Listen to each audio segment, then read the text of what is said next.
Probably the most well-established outcome measure we have is called the Hoehn and Yahr, and it's a 0 through 5 scale. It takes quite a few years to move from a 0 to a 1, a 1 to a 2, a 2 to a 3. They don't always necessarily go in that order, 1, 2, 3, 4. It's not a good tool to use in clinical trials. We can't follow people for a decade and say, oh look, their score went from a 1 to a 2 or a 2 to a 3. So it's too slow to change to be useful in clinical research studies. A 1 to a 2 is not the same as a 4 to a 5, so that makes it a little difficult to study. So while the Hoehn and Yahr is the most well-established and reliable outcome measure in Parkinson's disease severity, it isn't something that's very useful to a researcher. So that brings us to the UPDRS. When we have to do clinical trials, when we get to do clinical trials in Parkinson's disease, the outcome measure that has historically been applied most frequently is something called the Unified Parkinson's Disease Rating Scale, the UPDRS.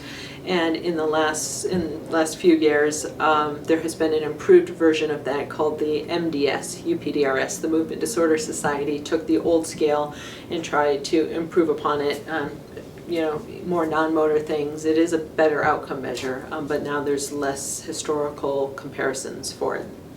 So with any outcome measure you use, there's going to be a gain something, lose something. It's going to be good at some things, not very good at others. So the UPDRS is this outcome measure that we have used for the vast majority of clinical trials looking to see if we could slow the progression of Parkinson's disease. And it tends to emphasize motor symptoms of Parkinson's. Even though it looks like a good half or at least half of people's symptoms with Parkinson's are actually non-motor, the scale tends to prioritize motor symptoms of Parkinson's. The other thing that makes it hard is it's not a continuous scale. Going from a 10 to a 20 or a 20 to a 30 doesn't have the same clinical impact for the patient as going from a 40 to a 50 might. So there's a ceiling effect. It doesn't measure wellness. It kind of only measures disease. There are some things that aren't even addressed. They don't even ask about bowel health or constipation or some things that can be really a huge part of this disease for some people. So there are some non-motor symptoms that are completely overlooked.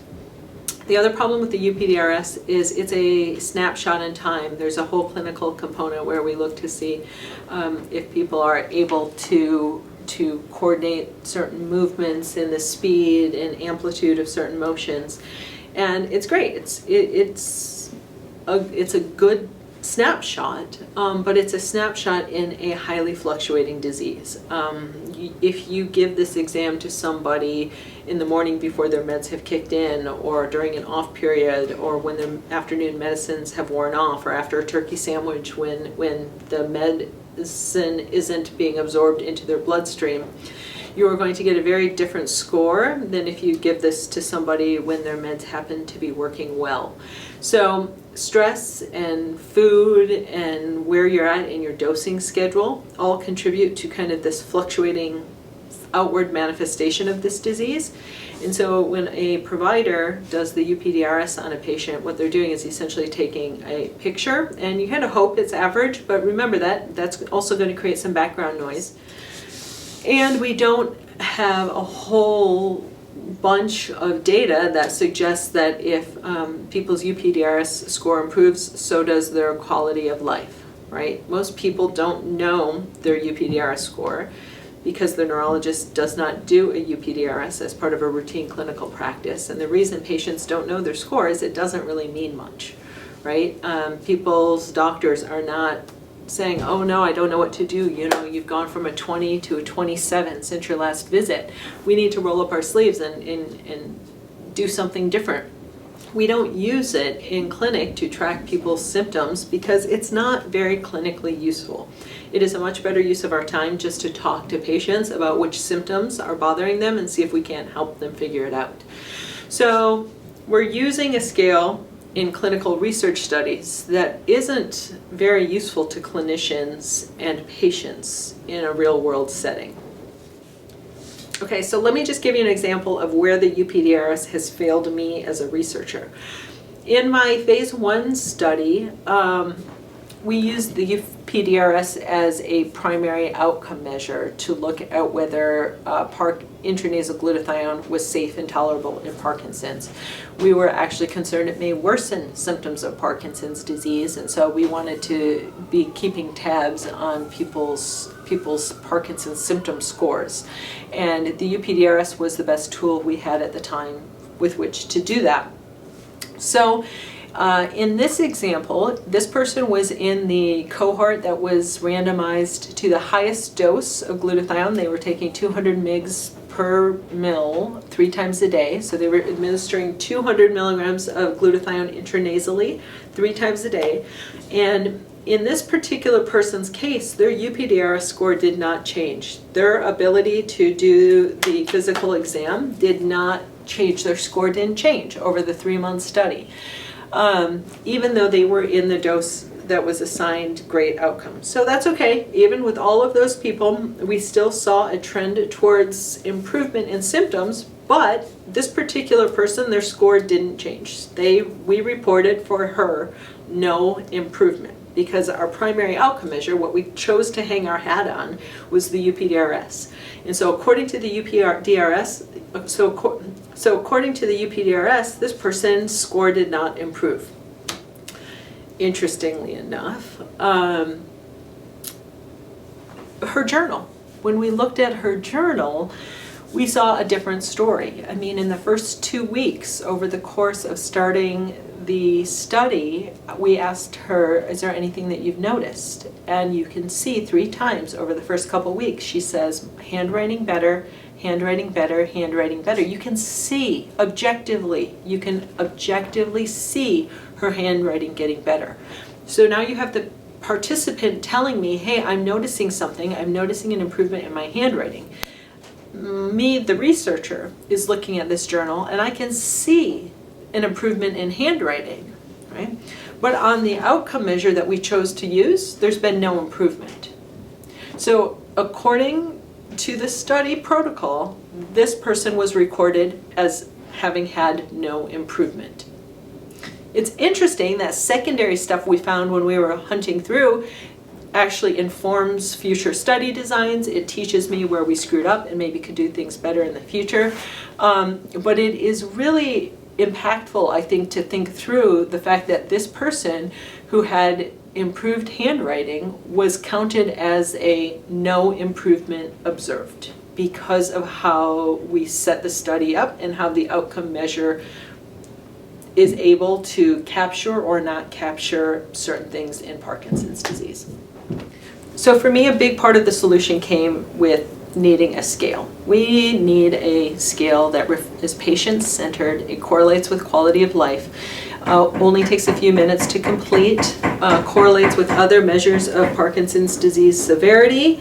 And we can stratify by symptom. We can look at both overall Parkinson's progression, but we can also tune in and say, hey, look, constipation and balance really improved when they did X. So if we have a scale that allows us to not just look at overall Parkinson's severity, but kind of like what parts of Parkinson's disease, that would be useful. And so in solution mode, I built the PRO-PD as an outcome measure that met my needs for the type of research I wanted to do. Patient-centered research that leads to people with a diagnosis or a risk of diagnosis to having a PRO-PD score as close to 0. That is my definition of success. So according to that definition, anything below 33-point increase per year is considered slower rate of Parkinson's progression. Anything more than a 33-point per year would be a faster than expected rate of Parkinson's progression. If your score is lower in a year than it is today, that would be on a road to reversal. And I know the word reversal is touchy. Neuroscientists who really, that means saving neurons, and using things like neuroprotection and reversal. We can't right now distinguish what is saving a neuron versus what is just making existing neurons perform better. And so people don't like using some of those vocabulary words, but I'm teaching a course that I'm hoping will help people with Parkinson's in their community, and I'm just going to say, if you tell me in a year that you have fewer symptoms in a year than you have today, I'm putting you in a box called getting better. That solid line is the statistically expected rate of Parkinson's progression based on the first 2,000 people or so to give us their data to use in research.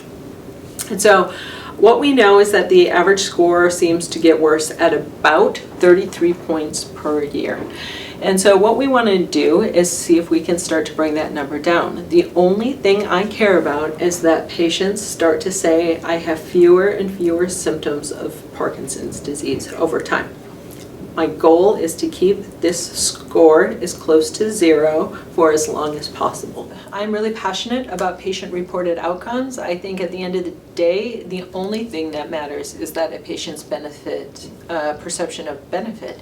I don't care if a provider or a researcher moves a needle. Hey, guess what? Your UPRDS score is 5 points lower. Hey, guess what? Your high sensitivity CRP is, 1 point lower. That's great.